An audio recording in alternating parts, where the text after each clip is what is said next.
Hey there. Okay, so I'm in a completely different place right now, and this is gonna be kind of testing out some different things. This is actually kind of a test, real quick, just to see how it is in here and everything. If it's that bad, I might have to move somewhere else, maybe. Well, not like move like out of the city or anything. Just maybe switch rooms. um, First thing that you might have noticed is the regular the regular microphone that I had did not survive the move. Truth be told, though, um, the fact that the old microphone is all banged up and useless right now, it might have made it sound better technically. Because that microphone didn't sound very good. Well, it's not all different. There is still the bookcase back, or I'm sorry, big box VHS case back there. There's still the House by the Cemetery poster. I put up the Sergeant Pepper's Lonely Hearts Club Band right now because the Sleepaway Camp one it's in the bag of posters there somewhere. I just noticed that one first because I was like, well, Musical March in September is over with, so I won't need the regular snob chairs right there. I won't need the uh I won't need the I won't need the Sergeant Pepper poster till next year for Musical March in September. So, oh well, the Caligula poster's on the wall right over there, next to the snob chair, next to Halloween 3: Season of the Witch. I couldn't put Halloween 3 back there because, well, I need that for October. So, kind of getting settled into how I sort of want to do things right now.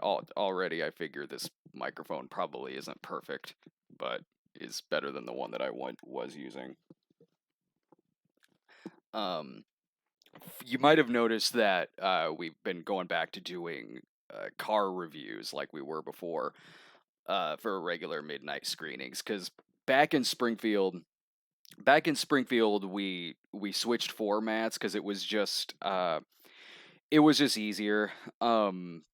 Dave was working out of town. He and Sarah, they just had another baby and everything. So it for me, Ryan, Gino, and Laura, it was fun doing it there from the apartment over at the old place and just kind of seeing the movies on our own time and doing it all in one show. But we did miss doing regular midnight screenings. We did miss doing it from the car. And now living up here in Chicago now, it actually has gone back to being pretty convenient to do them from the car. Like, it's like me and Rob reviewing Abominable and Joker yesterday. But I still like doing things like this. I still like being able to talk to the chat more so do things live, have different say like movie reviews plus talking with the chat, talking with the super chat.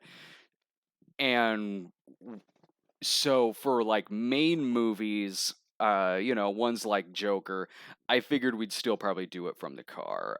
Next week is, I think, like Adam's Family and Gemini Man.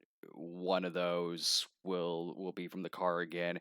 Another might be like it is right now, just me kind of seeing some things on my own time and coming in and live streaming a bit. And one thing I would like to combine into this show is also doing stuff for Brad tries as well, having some movie reviews plus a couple of different things for Brad tries, and then talking to answering super chat questions at the end.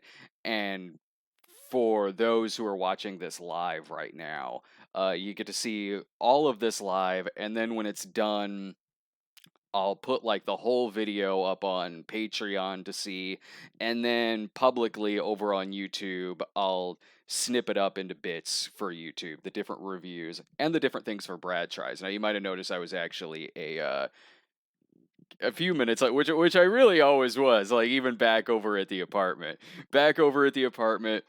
We were often very late because we would sit there and I'd need to go get some cough drops, I'd need to go to the bathroom, I'd sit down, maybe need to go to the bathroom again. Usually we were about 15 minutes late. The reason why I was late this time About 5, 10 minutes late. One, I was kind of getting. It kind of looks okay here right now, the angle that you're seeing, but I've got the laptop right here sitting on a couple of tubs. I've got some bags over on the chair. The posters are here, so it's kind of a little makeshift work center I have. There's a few things that didn't survive the move up to Chicago, and one of those things was that old card table, which I don't even know would fit in this room anyway, but that old card table that we had the laptops on and we were doing the live streaming from. So might have to invest in getting another table. Might have to invest in getting another table, and until then, I guess the tubs here will work fine. That's got some VHSs in it. There's an old camera right there. There's the empty can of Billy beer from the old Brad tries. But speaking of Brad tries, so we're going to be talking about a few movies, and I'll get to those here in a second. But once we get done with the movies, we have a couple of different things for Brad tries that we're going to be doing. I've had this in our old apartment for a while. I bought this a few months ago and just kept forgetting about it, kept forgetting about it. I don't even know if they sell these anymore. This is over at Walgreens. It was like an exclusive Pringles mystery flavor. So I'll finally get around to doing the Pringles mystery flavor. Plus, and this is why I was a little bit late. Yeah, I was kind of setting up some stuff here, but I was a little late because I did order. There's a new thing at Pizza Hut right now that is the stuffed Cheeze-It Pizza, and we'll be trying that. This seriously arrived like a couple of minutes before I went on air. um, oh, is it lagging? Yeah, that's one thing that I was worried about was the lag. Uh, yeah, I don't know if there's any way for me to particularly fix that right now. Um, unless it gets taken care of when it ends up going when it ends up processing and everything. Hopefully that'll get taken care of then. But this is kind of you'll see some flaws in. You're gonna see. Oh, it is kind of hot in here, so the giant stuffed Cheez-It pizza will probably still be a little bit warm. It's a giant stuffed Cheez-It pizza, so really hot or not, it might kind of the verdict on it might turn out the same. So anyway, sorry if there's any kind of hiccups that are going to be going on tonight. Sort of like we were on the in the when we were doing it from our room in the apartment. The next few weeks will be kind of a process of migrating some videos into this format. It really is easiest doing it from the car. The car, we can at least we set up the camera on the dashboard and everything and talk for a little bit, and then I upload it later on. We don't do them live from the car anymore because, well, we do it from the parking garage. We do it from the parking garage, the videos, and not the best signal in the world in the parking garage. So we got a few movies here for you tonight. Let me go ahead and pop up what movies we got for you. We got three. We got three to get to. The Renee Zellweger movie, the biopic Judy Garland, plus this movie I saw yesterday before I went to go see the Joker, called War. And this third one you're going to want to stick around for, believe me, because I saw it earlier today. I walked into it completely cold. I walked into it blind. I was looking to see what else is showing. There was something called El Coyote showing. You're going to want to stick around for that review because, yeah, man, boy, I can't wait to get to talking about that movie. I've discovered something special. I've discovered the dancing it's on of mafia movies and Mexican cartel movies. Oh, it's not a musical. It's not a musical. There's no dancing in it that I can recall. There's a lot of dancing in one of the other movies we'll be getting to, but there isn't in El Capitan. There isn't in El Coyote, but oh, I found something great. I found something great that's playing in theaters. Oh man, this movie. You're gonna want to stick around for that. But first, let's go ahead and let's show a clip real quick of let's show a clip real quick of Judy, and we'll be right back with that review. Ladies and gentlemen, I can't. What? No, No, no, no, no, no. What do you mean you can't? There's an audience out there waiting to hear you sing. My mouth's dry and it could fall apart. Listen to me. I can't. You'll be fine. Now, on you go.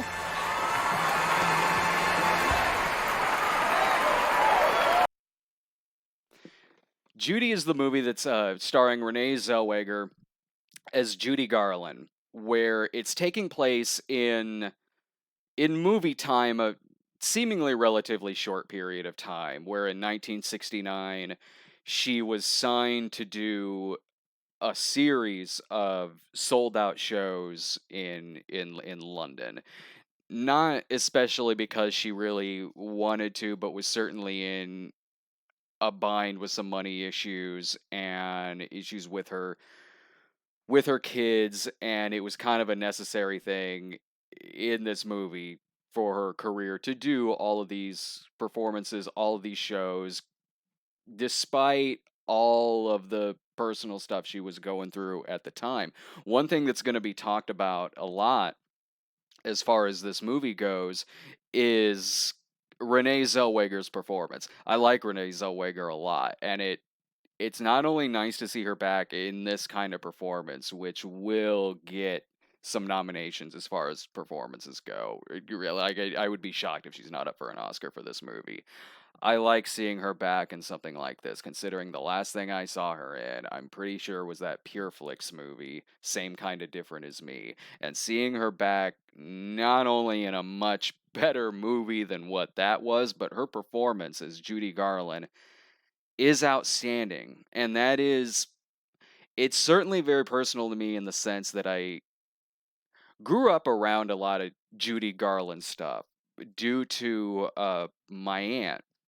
My aunt for decades has been a Judy Garland impersonator out in California. Just Google Beverly Shields and Judy Garland, and you can find a bunch of different pages with her and a lot of different work that she's done. She played Judy Garland in when E did Mysteries and Scandals. I think that was the show that she played the older Judy Garland in it. If you saw the scenes of Judy sitting on the moments before her death on the toilet, that was my aunt playing her in those scenes. So it actually feels weird talking about this movie without my aunt here talking about it as well. So I'm kind of curious what she thinks about this movie. But certainly what everyone I think will be fairly unanimous on with this film is Renee Zellweger's performance. It's uncanny what she does as Judy Garland, from the tics that she has at this point in Judy Garland's life to her mannerisms, how she walks, how she moves, how she carries herself with different people, and also trying to function through a lot of different addiction that she has going on, be it alcohol or pills. And that's what the movie does really well, beyond the performance being so good, is that it's really a movie about burnout, about someone who's been doing this for decades, and you see in her eyes and you see how she talks, you just see and feel just the chemicals swimming around in her head. You feel it, that this person has been this product of this industry at this time for decades, and has been spoon fed a lot of these pills from when she was a child, from when she was a teenager, and is still on it, and is still on all that stuff. And what I like here is that before Judy is going on stage in a lot of these performances, she doesn't want to go on. She's tired. She wants to be with her kids. She is maybe just burnt out, or in some scenes, she's drunk or just high off of some pills. And when you watch her be really panicky about simply not wanting to go on stage, simply not wanting to perform, you get scared because you wonder if she's going to go out there and just flop and just be an embarrassment in front of this audience that's gone to go see her. But when she goes out there, more often than not, when she goes out on stage to entertain this audience, like, yeah, you can still see those problems that she's having. Again, you see it in her eyes. You see it how she's talking. That she is just a very emotional mess at this point in her life. But she's also an extremely talented performer. Judy Garland is, and can still, even through all this stuff she's going through, can still work a room, can still have good one-liners with some people in the audience, can still put on a good show. And you see that a lot throughout the movie. It progressively, her condition and her ability to perform under those circumstances certainly gets worse as the movie goes on, but then she can kind of still bounce back from it. And the movie, while the movie is taking place very late in her life, it's not done so for exploitation reasons, for tabloid reasons, or anything like that. When the movie comes to its conclusion, it does leave on a sweet note. Tragic, yeah, because it's a tragic story, considering how young she was when she died and the circumstances of how she died. But it does still manage to be simultaneously sad and uplifting, and really, again, like I said, sweet, especially if you are a fan of this person and her work. You don't leave just being completely bummed out or anything like that. And it gets into a lot of her relationship with Mickey Deans, her fifth and final husband, who was about 12, 13 years younger than her, I think. And he's played by an actor named Finn Whitrock, I believe is his name. They have good chemistry together in the movie, and it's not like he's in it a whole. He's a main supporting character in it, sure, but the movie isn't hinged totally on this relationship. It's more so about her just suffering severe burnout at this point in her career, and has been for a while, but before the events in this movie take place. I what I like about their relationship together in the movie and the way that the actor plays Mickey Deans is that at first it's hard to get a read on the guy, on the character. Like, if you don't know a lot about Mickey Deans in real life, it's not like you'll get like heavy insight with this movie or anything, because again, that's not really the main plot of the film. But I like that when it first shows them together in it, again, their chemistry is really good. You see how this ended up happening to where they end up getting married. But I do like that you're not sure at first if maybe this guy who's like a struggling entrepreneur who at one point wants to make it to where Judy doesn't have to do these tour dates anymore and can do something much easier so she could be with her kids.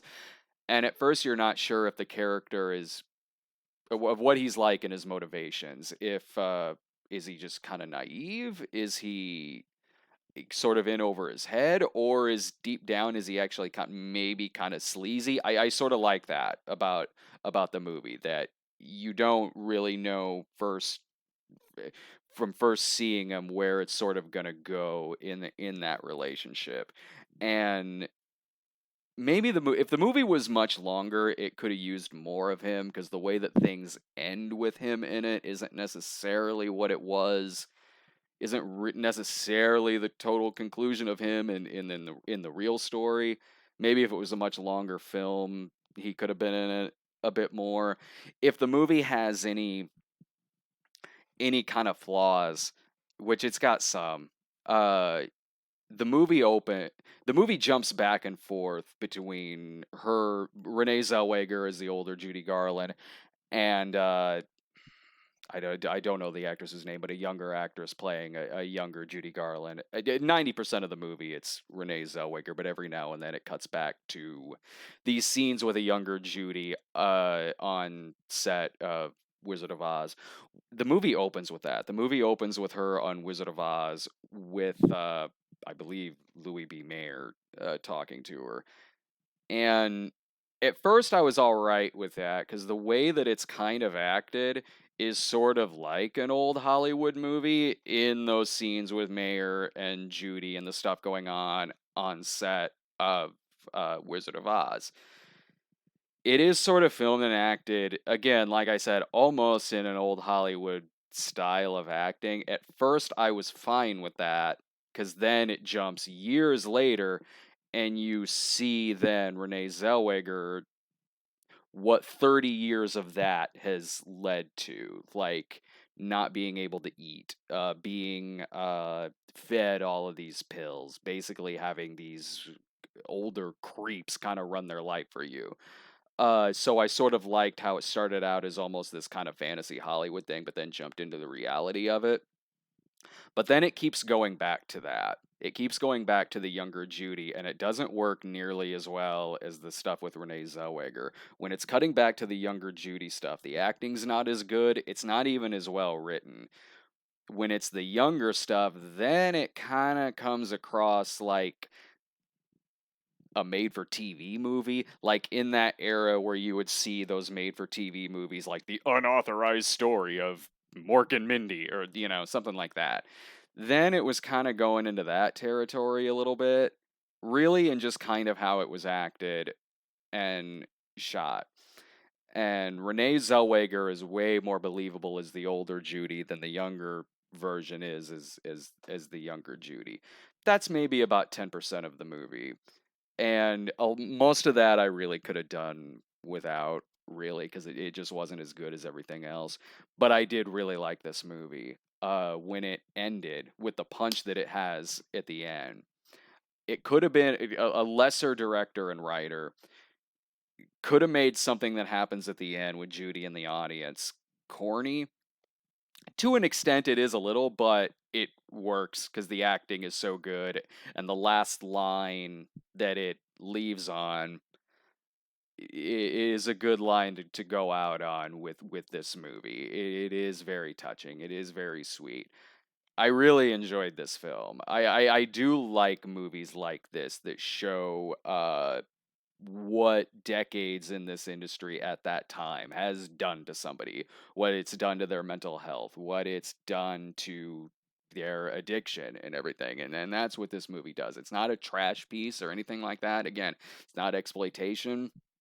It's just it's a really good biopic of this kind of short window into her life. And if anything, Renee Zellweger is worth the ticket price alone on this movie. I really, really did enjoy this. And so, and I also really liked the audience that I saw it with as well. So the audience that I went to go see, I was by far and away the youngest person there. And I was in a theater where you pick your seats beforehand. And when I picked my seats, I think I was the only one in the theater who had picked the seats. So I did, and I went in my row, and I accidentally sat in the wrong seat. I accidentally sat in one next to the one I picked. It was an accident. I didn't mean to. And then a bunch of a few old women come in, and I was just in one of their seats, so I scoot over a little bit, and mine was in the one right next to him, but I then sat in the one there, so there would just be a little bit of space between. But then a bunch more old people came in, and they were all still sitting in that same row. I'm like, did everyone just kind of, this isn't even a crowded theater, but I guess everyone kind of picked the same row, except for the old lady and a couple old ladies in the back, and I'll get to them in a second. But this guy came in when I was accidentally seated in one guy's seat. This old dude, he saw me. He's like, you're fine. Just sit there. I'll just sit next over here. Like he didn't care. He was fine. There was like one extra space in the row, so it didn't really matter.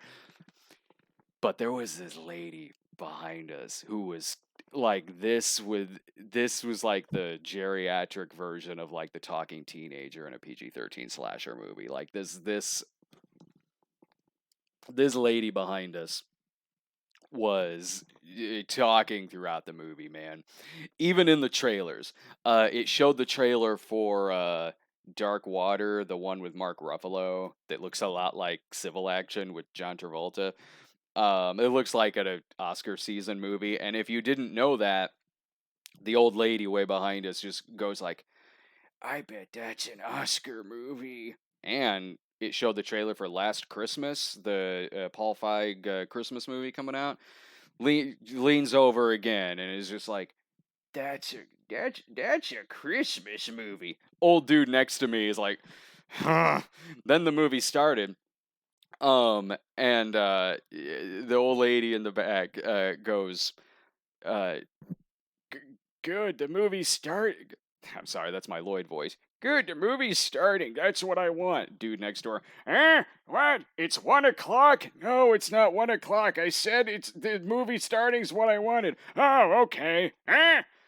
Old dude sitting next to me is like, these old people better stop talking during this whole movie. There's a part in the film where Judy is hanging out with this older gay couple, and she goes and hangs out at their apartment with them, and the dude starts talking about how his partner was in jail at one point because of indecency laws there around that time.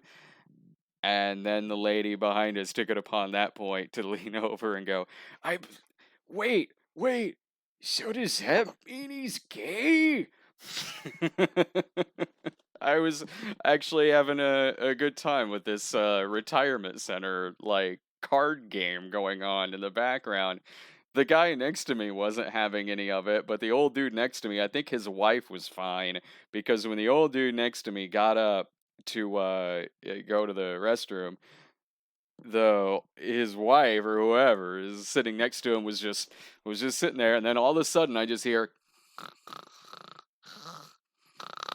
like, I am watching this movie during nap time at an old folks' home. Well, what do you know? And no, I saw the movie by myself, so no one else was there to experience that with me. All right. Well, so that was Judy. Let's go ahead and get to... Oh man, I can't. These next two movies, I can't wait to talk about, man. Okay, let's do War, and then we'll be back with we'll do War, and you're gonna want to stick around for El Coyote. Please stick around for El Coyote. You know what? You might be able to just go to a theater and see El Coyote, and then come back here and watch me talk about it. Okay, let me pull up a clip right now from the Bollywood action movie War. I've got things kind of listed a little differently on you. There it is. Okay.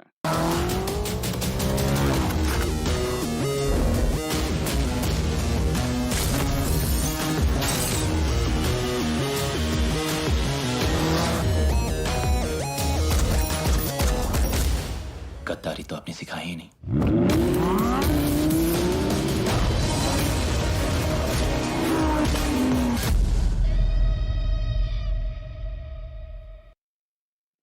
This is what I wanted out of Hobbs and Shaw. Why did you see a lot of Bollywood movies ended up coming to Springfield when I lived there, but I didn't really have time to see a lot of them because a lot of them are very, very long, and I just didn't really have the time to go see. It kind of worked out that I had time to go see this movie, War. I saw it yesterday before Joker. I had a lot of time to kill before Joker, and it was either kind of just sit around the house and be bored, or go see this movie, War, and so not be bored. So why didn't anyone... If I had known there were a lot of movies like this, I maybe would have gone to see a lot more of these in Springfield. This is the first time I've really reviewed one of these, I think, on this show. I mean, unless you count the Cinema Snob episode on Bollywood Friday the 13th, or the least of these. I don't know if that counts really, but why did no one tell me that the spirit of Pierre Kirby movies is alive and well in these Hindi action movies? I had no idea that you can still go to the theater to see some old school style Van Damme in the form of Hindi or Bollywood cinema. I would have gone to see so many more of these movies, because I gotta tell you, this movie at 2.5 hours long, it gives you your money's worth on this movie. Like, this is the kind of movie where in slow motion you just see a plane crash, and up through the flames comes our hero on a motorcycle with his flowing, perfect hair, muscles, and shades. this is the type of movie where the two guys are driving at each other in motorcycles, full speed at motorcycles. One goes to punch the other one, the other grabs the arm, which then causes slow motion circles stare down with dueling fists and motorcycles. I gotta say, this is my kind of movie. Now, if you really want to get into the story of this movie, I was wondering before, like jokingly in my head before I went to go see this, I was like, oh, wait, is it like a Bollywood remake of War, the Jason Statham Jet Li movie? And I don't know if it is, but you can make the argument that it is because there are similar plot points that happen in both movies. I don't know if that's a coincidence. I've not seen anything written really about this being any kind of remake necessarily. And not even that it's like the same thing from point A to point B happening. It's just there are some similarities. The plot of the movie is these two Indian soldiers. One is played by Tiger Shroff, the other one, Hrithik Roshan. Pardon me if I'm mispronouncing any of this. So they are what Hrithik Roshan is a mentor to Tiger Shroff. And when the movie opens, Rathan has gone rogue. Like, he mentored Tiger Shroff at a younger age, or not younger, like 5 years prior to where this movie's taking place. And so this squad is brought together to try to find him and bring him in because they think that he's turned enemy and is killing different people that's on their side. Now that's the plot of the movie. You just go into it just that's really all you need to know about the plot. And not even that the movie's thin as far as plot goes. You're just gonna want to be surprised by a lot of things that happen in this film. Because I love this movie. Now, this is a movie that, again, it's got all these like 80s, 90s action exploitation stuff happening. Again, like I said, like a Godfrey Ho movie on a much bigger budget. And then something will happen in the movie, like a woman's about to be stoned by ISIS, and then our hero shoots the guy who's about to stone them in the head. Then he's taken captive by ISIS. You get a armored jeep crashing through war-torn wall with Gatling gun, just shooting all of these guys down. You know, they save the day. There's bodies, blood going everywhere. How do they celebrate this? Dance number. Oh, that's right. In case you forget where this movie's from, dance number. Oh, there is. Right, like moments after the almost stoning of this woman, Bollywood dance number. And it's to celebrate this victory that they had in like killing all of these terrorists. The dance number ends with them getting the phone call to go on their next mission. And then it gets like halfway into this movie, and then it says below, it doesn't say intermission, but it says like interval, I think, or something like that. So I'm thinking, oh, okay, are they doing an intermission? Like maybe that's. I don't go see a lot of these movies, and I know a lot of them are long, so I'm like, okay, well maybe these have intermissions. That's nice if it does. Not really. So what happens is another movie happens for sort of. We then cut to Hrithik Roshan talking to a young girl as his character from the movie. This young girl's playing soccer, and he's there on the soccer field to like give her advice about like teamwork and being a hero and being a winner. And you know, no one can you can do good, but you know, no one's gonna be number one forever necessarily. So then it's like turning into like a G.I. Joe PSA sort of halfway into the movie. And I thought that was kind of going to be it. Like, it was just going to be like this short PSA that happens to be halfway into this movie. But no, for like a half hour, it turns into a love story with him and the girl's mom. This plays in to the main plot of the movie. It keeps going with him and his relationship with the girl and the relationship with her mom, who is then used to go undercover on this mission. And there's a lot of flashbacks in the movie where you find out what certain characters' motivations are, who is good, who isn't, what was actually the context of certain scenes, what was the motivation behind certain scenes. So all this stuff you are seeing with him giving advice to this girl about soccer, this like love story with the mom. You need to see this because it plays in to the larger plot line of this movie. You got to see this movie, people. Like, and this is moments beforehand. There's a scene where he creates magnet gloves to jump out of a smaller plane onto a much larger plane with magnet gloves so he can again land on the other plane safely, go inside of it with his magnet gloves, fight a bunch of people, and basically surf a Jeep down out of the plane when it falls out of like the cargo hold on the plane. It's so good. This is the movie that like I think people picture in their head when they think of Mission Impossible 2. This is like the better version of like Mission Impossible 2. This is like Mission Impossible 2 meets the buddy eroticism of Top Gun, because there's a lot of ripped shirts and like longing gazes between the characters in this film. Really, the love story is between our two heroes of the film. You combine all of that with yeah, they do magnet gloves in the Mission Impossible movies as well, and that you can kind of tell the movie sort of being a takeoff of the Mission Impossible movies. Some of the soundtrack of the film has a little bit of a sound alike to the Mission Impossible music in some scenes. When I was at the other theater that I used to go to all the time in Springfield, like the arcade game that they had there for like 12, 13 years, ever since it opened, was Time Crisis 3. Now that I've moved up here, it makes sense that I have essentially moved here to go to a movie that is Time Crisis the movie. Oh, and it also is a step up because the arcade that I go see movies now has Time Crisis 4.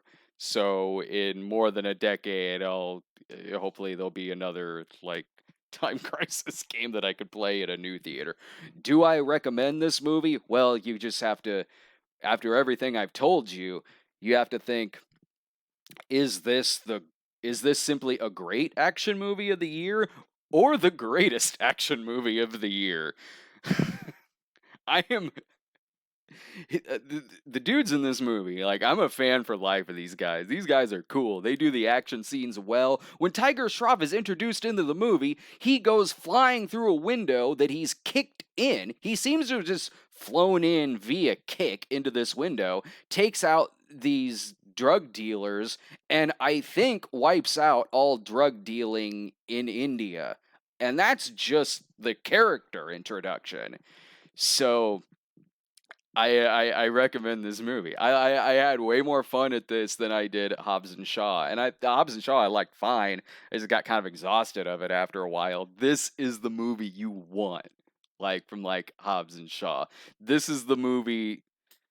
I've seen a lot of people say that they really want to see Mission Impossible 2 because it's known for being over the top. But really, when you watch that, a lot of the over-the-top stuff in there you can kind of get from the trailer, and it's really just sort of in the last act of the movie. The movie's sort of more dull than people kind of remember. Not this. This is the movie, like I said, this is the movie people picture in their head when they think Mission Impossible 2, and it works. It totally works. Please see this movie. Please go see this movie. I think it is playing at a lot of theaters, so it might, yeah, Hrithik Rashad, like the chat's pointing it out too. I'm a fan for life of this guy. He's great in this movie. He's awesome. He's cool. He's got a cool voice, a cool look. He handles the action scenes perfectly. He's great as this character. I gotta see more of this stuff, man. I gotta keep my eye more so on these kinds of movies. So, all right. David, I recommend this. Please take time. The movie's long. It's 2.5 hours. Please go see this. Please go see this movie. You'll have a blast. All right, and now let's Okay, so I got to get into El Coyote, but I'm gonna put up a clip here from the movie. I have, I'm gonna be like, please go see this movie too, but for completely different reasons than war or Judy. Okay, let me put up a clip right now from uh, El Coyote, and I'll be back to do my best at talking about this movie. Nice to see you. Hey, Chambel.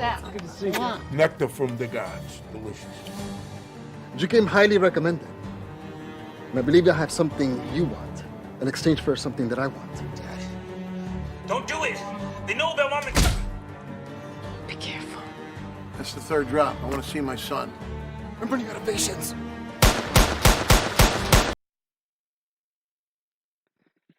Guys, you have no idea. You have no idea. Okay, so I was talking about the audience earlier when I was reviewing Judy. There were a few other people here at this movie, El Coyote. This is the first time. I'm not exaggerating.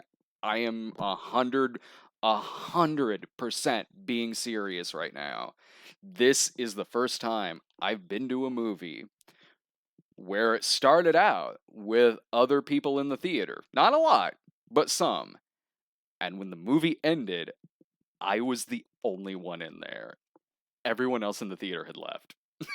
One guy who was sighing audibly, sitting a few seats down from me, left about 20 minutes into this movie. The other guy, this Burt Young looking dude sitting in front of me, he was there for like an hour. And this is a 90-minute movie.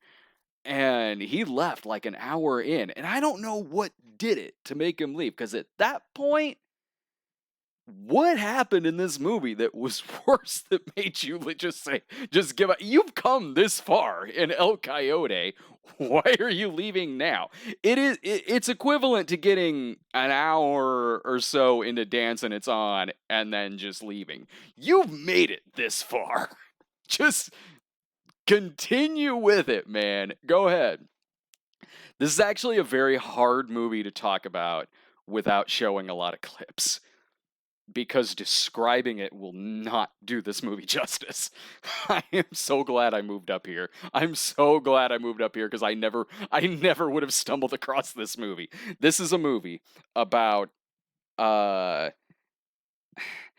it's about a drug cartel that kidnaps this border patrol officer, I think, whose dad happens to be this ex-mafioso played by the movie's co-writer, Michael Sequain, I think. I'm looking at my thing over there. Sokala, I think that's it. So his dad, who's this is the main character of the movie, who is this retired mafioso because he's in like witness protection and runs a restaurant. And the cartel has this officer kidnapped and wants to use the former mafioso to basically be a mule for them for a little bit, I think, for whatever reason, to just kind of deliver some stolen goods. But they didn't realize that before he went into mob retirement or witness protection that he was known as the Butcher and killed a lot of people. And as the poster says, the movie becomes Mexican cartel versus the Italian mafia. Look at the poster for this movie. Look at this. Look at this poster. That that does, I would say it looks like a fake poster, but a fake poster would look much better than that. A fake poster could maybe be a little convincing. That looks like a fake poster you'd see in a bad video game. Like a bad open world game that might have a movie theater in it, and this would be one of the posters on the wall.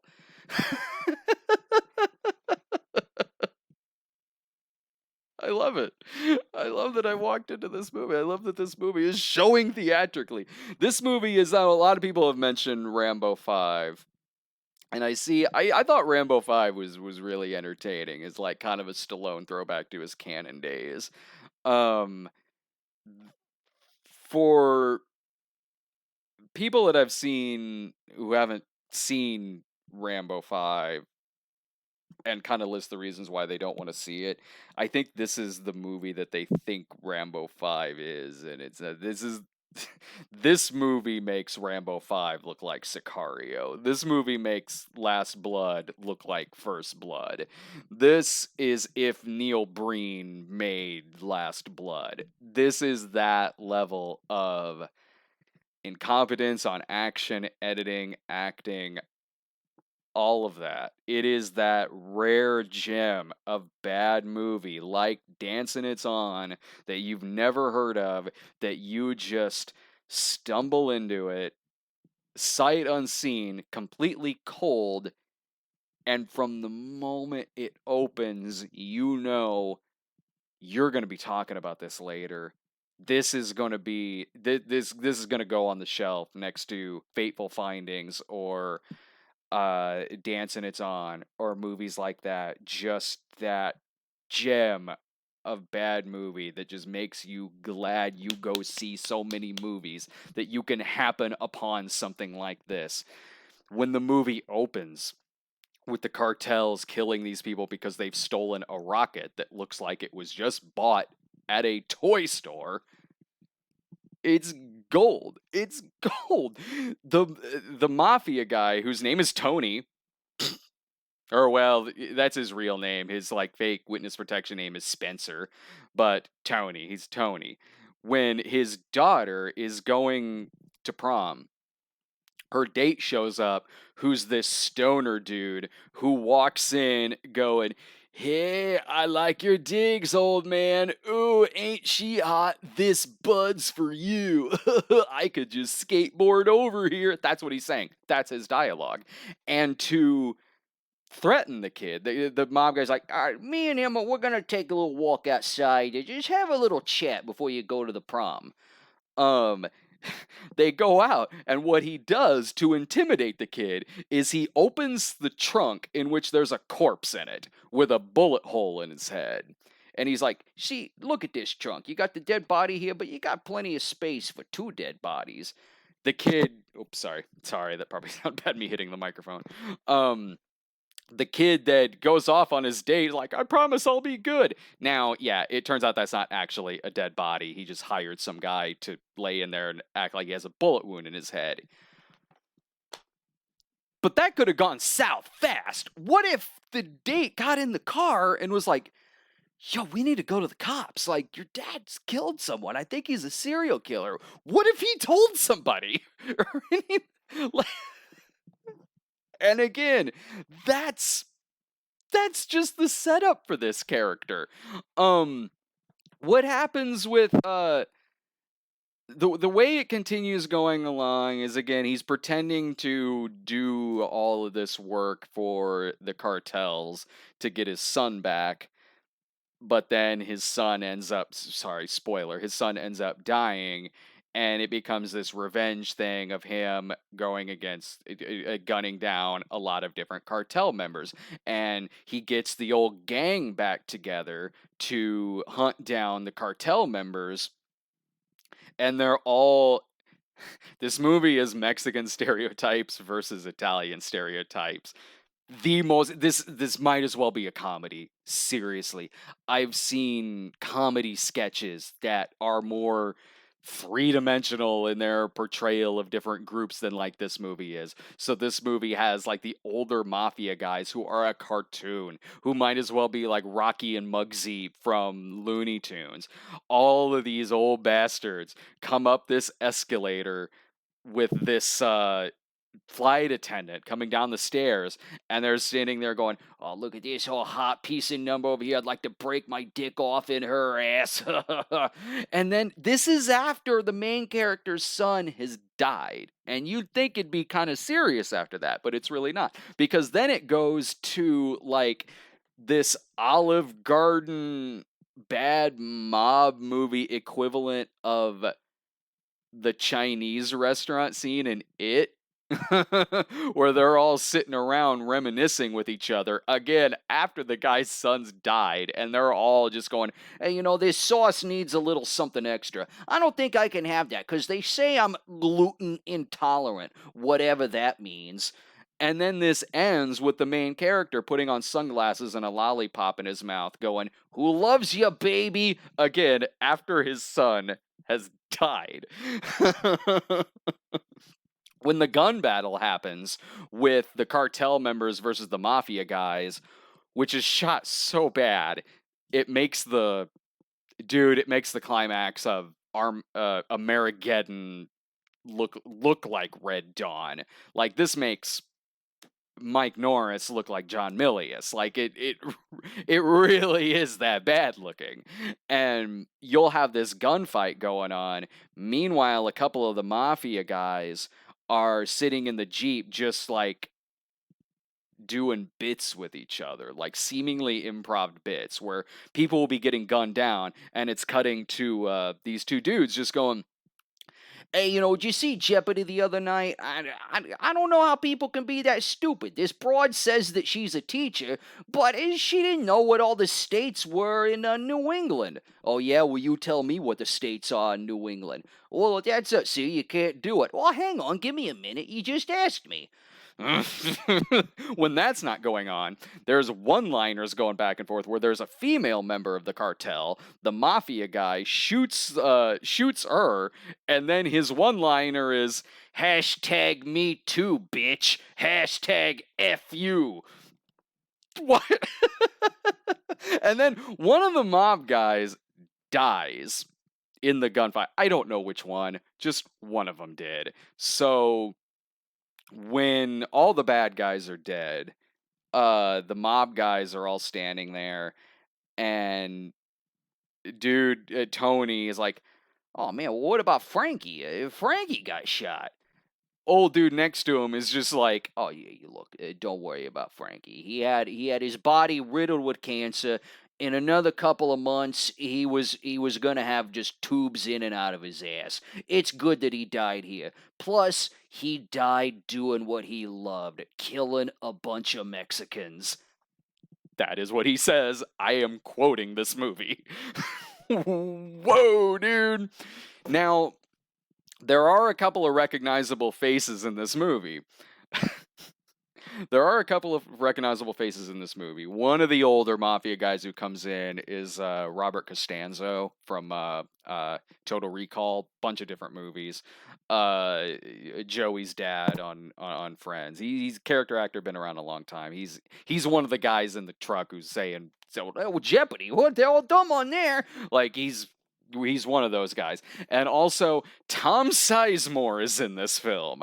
Tom Sizemore is in this movie as Tom Sizemore is in the film as a corrupt politician who at one point is getting blackmailed by the head cartel member and then says to the cartel member, oh, geez, you millennials are so sensitive. What? Like, who looks... regardless of what someone's age is, who looks at some cartel members with guns just threatening people with tattoos on the face and just goes, stupid millennials? What? How does that fit that stereotype at all? So Tom Sizemore's in this a few times, and at the end of the movie, I'm sorry, I gotta spoil this for you. At the end of the movie, or a little earlier than that, Tony is on the phone with Tom Sizemore, and he has that, like, First Blood Part 2 moment where it's, Stallone when he's talking to Charles Napier, and he's like, I'm coming to get you. It's like that, but Tony is saying that to Tom Sizemore. So it's like, okay, well, he's probably going to kill the corrupt politician Tom Sizemore at the end of the movie. He pulls up to Tom Sizemore's mansion at the end, pulls out the biggest rocket launcher that you've ever seen in a movie. Tom Sizemore is inside his mansion having drinks with his mistress, just some girl who we've never seen in the movie prior to this. Tony is outside going, oh, and the bastard also cheats on his wife. And then he blows up the house with the rocket launcher in this horrible effect, because of course it is. But I'm like, what did this girl do? So, there's no good guys in this.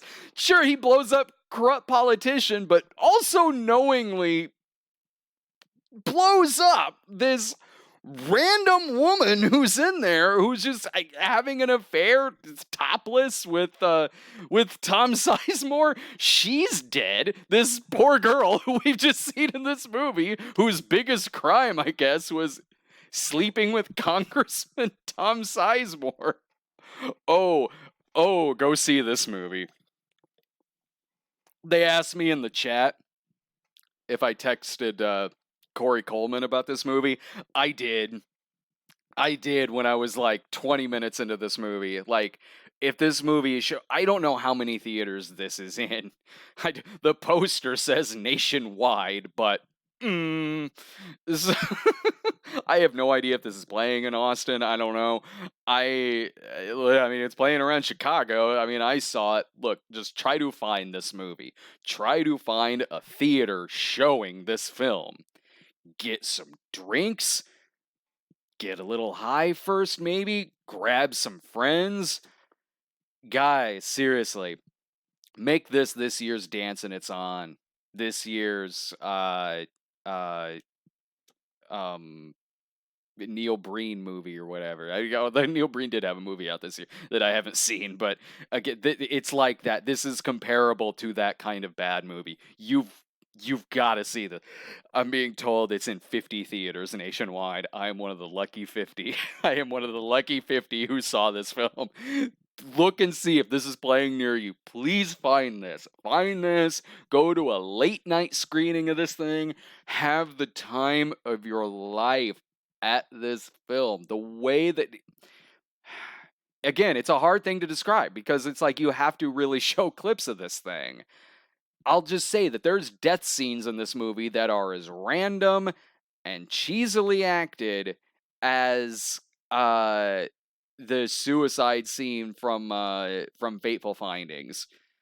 You're gonna have a good time at this movie. Seriously? Unless you're the two guys I saw this movie in the theater with earlier. They didn't have a good time at all and they left. But oh, okay. So that's El Coyote. Please find one of the 50 theaters showing El Coyote. All right. Now let's go. You will see this on the Cinema Snob. Now let's get to some Brad tries. First, all right. How about, like I said, this has been on my shelf at home for, well, I hesitate to say a little while because there's been 30-year-old sodas and beer that have been on my shelf. So this is, I've had this for a while, but I guess not comparable to an old, can of New Coke. So, alright, or a mash beer, or whatever the hell I had. This has actually already been opened, because Laura was in a snacking mood the other day, and I was like, alright, well, there's those chips up there. Just don't tell me what you think the mystery flavor is, and save some for me.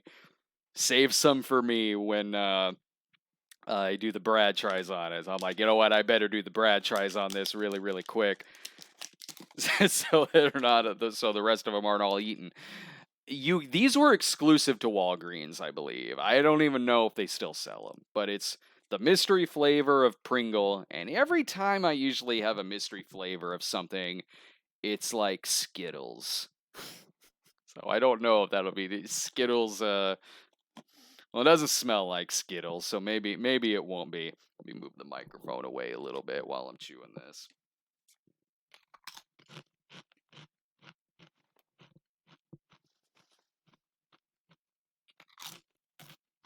But I need to move it down so I can do my trademark. Huh.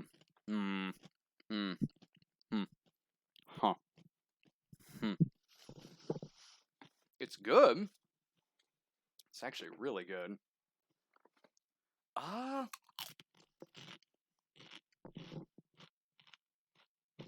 You know what? At first I was like, cheese? There is a cheese Pringle. But then I'm like, is it queso? No. Here's what I think it is. Because I'm getting a few different kinds of tastes here. I'm getting a little bit of cheese, bacon, sour cream a little bit. I think this is like maybe loaded baked potato, loaded mashed potatoes. I mean, the chip itself can serve as the potato part of it. Uh, that's what I think this is. It's good. I like it. With a mixture of all of those things, that's what I think this is. Uh, loaded baked potato Pringles. That's my guess. Like, that seems fairly accurate. Nah, it's Skittles.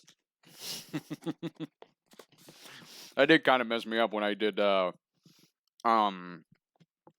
Mountain Dew Voodoo.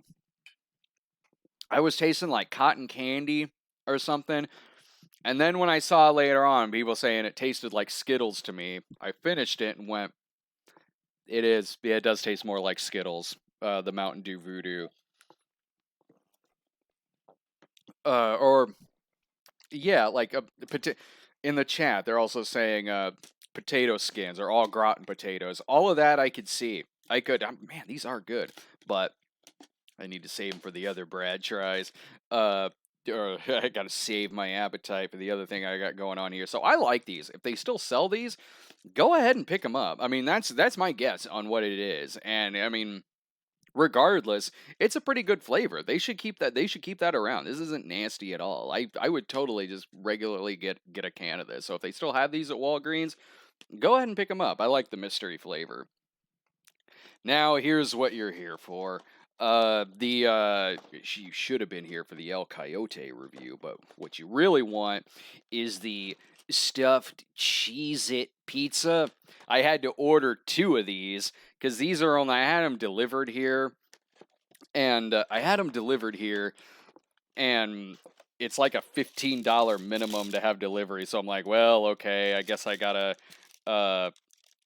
go ahead and order a couple of these, and also a 2-liter thing of soda. I'll just stick them in the fridge out there. Someone at the studio will eat. I'll put a note like, hey, there's some giant Cheez-Its in there. Help yourself. Here's what they look like. These are the stuffed Cheez-It pizzas. Just these little... We have successfully put a brick pizza inside a matter transferring device with a Cheez-It. This looks like it's like those Cheez-It commercials where the little kids like, I got a theory about where Cheez-Its come from. Someone takes a giant block of cheese and shoves it into the ass of a Cheez-It. This kind of looks like a product of one of those commercials. It was like a week ago that I saw that they were even doing this. Because we were kind of celebrating when we made our move, so we went out drinking one night. The next night, we were like, oh, we need the next day, we're like, oh, we need something greasy. I look up Pizza Hut, I'm like, Cheez-It Pizza? What? Gotta remember that for Brad tries. I didn't know if it was like, is it like a stuffed crust pizza, but with Cheez-Its inside of it? But no, it's just like this little snack thing. You can get it regular cheese or with pepperoni in it.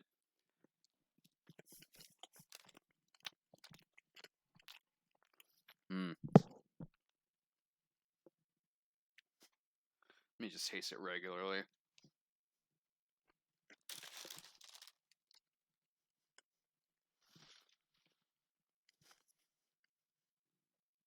It's fine. Like, I'm having a hard time tasting like the Cheez-It part of it necessarily. The cheese inside of it, yeah, totally. That just tastes like the cheese inside of the stuffed crust pizza. The outside of it, let me just try a bit of the crust. Because I like Cheez-Its a lot. I keep Cheez-Its around the house quite a bit just as something to snack on. It tied me over. Yeah, a little. Like, you can taste like just the faint sort of Cheez-It flavor on the outside. It's certainly overwritten. Like, it could maybe use a bit more, like, maybe powder that would taste a little bit more like that. Because the inside of it certainly drowns out the taste of the Cheez-It part on the outside. I kind of wish it was in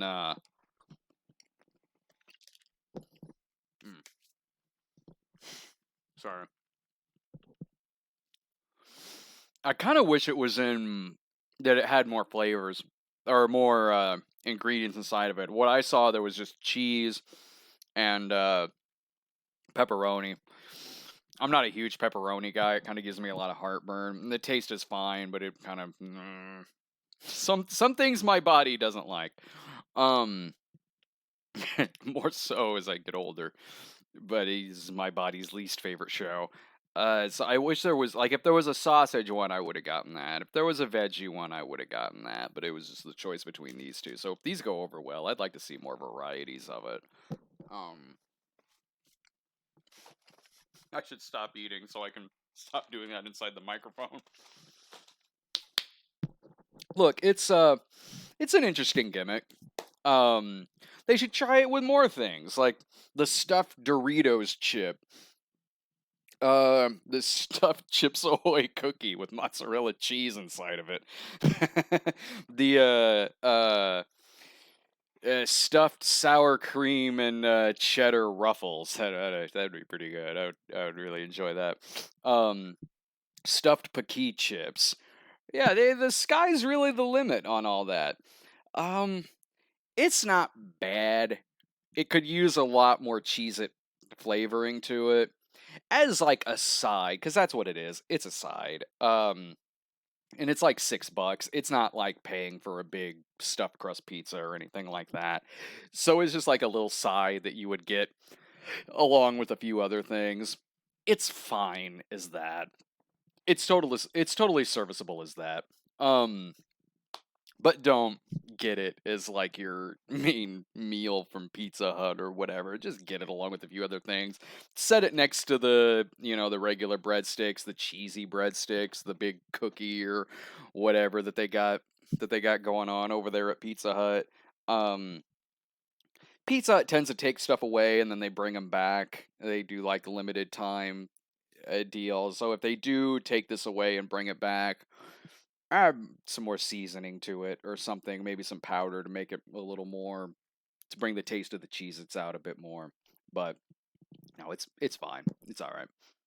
Let's all right. Now before we take off, let's go ahead and finish out the show with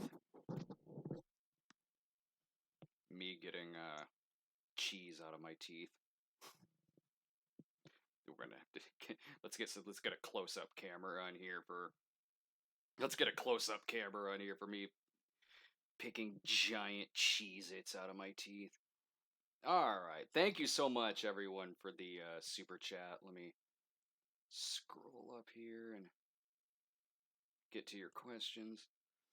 Max Lysenfros. Brad, thank you so much for being a friend that I needed during some hard times. Of course, I'm always there to be a friend and entertain by putting the microphone down that I just realized was still up, and talking about bad mafioso versus cartel movies and stuffed Cheez-It pizzas. Gotta remember that's there, not accidentally leave that. Oh, you're going back in the fridge. Someone will eat you. But thank you so much for the super chat. Asian movie enthusiast. FYI, the new Takashi Miike film, First Love, is playing in select cinemas this weekend. It's very entertaining. I recommend it. I hope it comes here. I mean, freaking El Coyote did, so what does that say? Like, so I would hope that movie would. What's that say? That, like, El Coyote is here, but the Natalie Portman movie, Lucy in the Sky, isn't. Which I hear that's not getting very good reviews, but better reviews than the other movie is. Guy Incognito says, "Hey Brad, are you excited for Uncut Gems? It's the new film from the directors of Good Time and apparently has a great Adam Sandler performance." Yeah, I am, now that I know it's from the directors of Good Time. Good Time was one of the best movies of that year. The Robert Pattinson movie. Check that out if you haven't gotten the chance. I haven't seen this trailer, but I heard there's a Sandler movie coming out that looks like it'll actually be one of his good ones, like kind of back to him giving a pretty good performance in something. So I would check it out anyway, just based on that alone. Now that I know it's from the guys who did Good Time, oh yeah, I'm definitely in. E-Rich94, if there's a Lloyd season 2, where will there be an episode making a little piece of heaven, the thriller that it should have been? Also, why does animated Lloyd have a different voice than live action Lloyd? Good questions. I would love for there to be a season 2 of Lloyd, but it would be pretty far in the future if that were to ever happen. It all depends on, like, if TuneWorks would be able to, because I wouldn't want to do it with anyone else besides TuneWorks. If they'd be able to, if they'd even have the time or anything, I would love to. But who knows? There's not a season 2 written. So between writing and having more episodes made, it would be a while before you'd end up seeing it. But fingers crossed, because that's one of my favorite shows. Why does animated Lloyd have a different voice than live action Lloyd? Live action Lloyd voice is the voice that we always gave Lloyd, just in the apartment, because that animated Lloyd, that voice fits the personality of animated Lloyd. Real life Lloyd is just kind of tired and bitter and wants to lay around and be really talkative. That fits live action Lloyd. And I like having like callbacks to both of them, that one's the animated version and the other one like considers the animated version to be like slander. So I sort of like that, and I just like doing both of those voices. Lee Conway, thank you so much for the super chat. Mexican Robin, Brad, been a fan since the Fat Snob days. Oh, well, with these stuffed Cheeze-It pizzas right here, those days might be returning. Been a fan since the Fat Snob days. You were one of the main reasons why I keep going, even in dark times. So thank you for being such a wonderful person. Well, thank you. Thank you so much for watching. Thanks for watching for so long, too.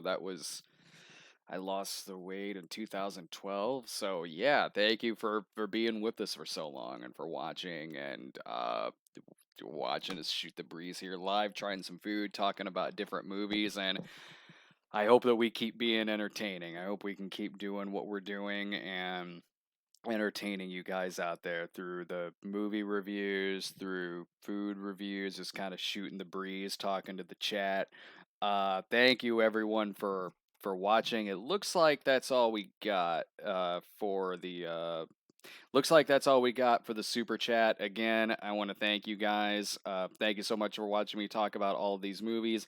Let me go ahead and throw up the little subscribe icon on here. Subscribe to us at youtube.com/Stoned Gremlin Productions. Follow us on Twitter at The Cinema Snob. Follow us on Instagram at The Cinema Snob. And if you want to see the whole uncut version of this particular show, subscribe to our Patreon at patreon.com/The Cinema Snob, where you can see the Q&A session, more back and forths with the talking to the chat, just kind of shooting the breeze. And we'll see you next week with Gemini Man and the Addams Family. So see you soon.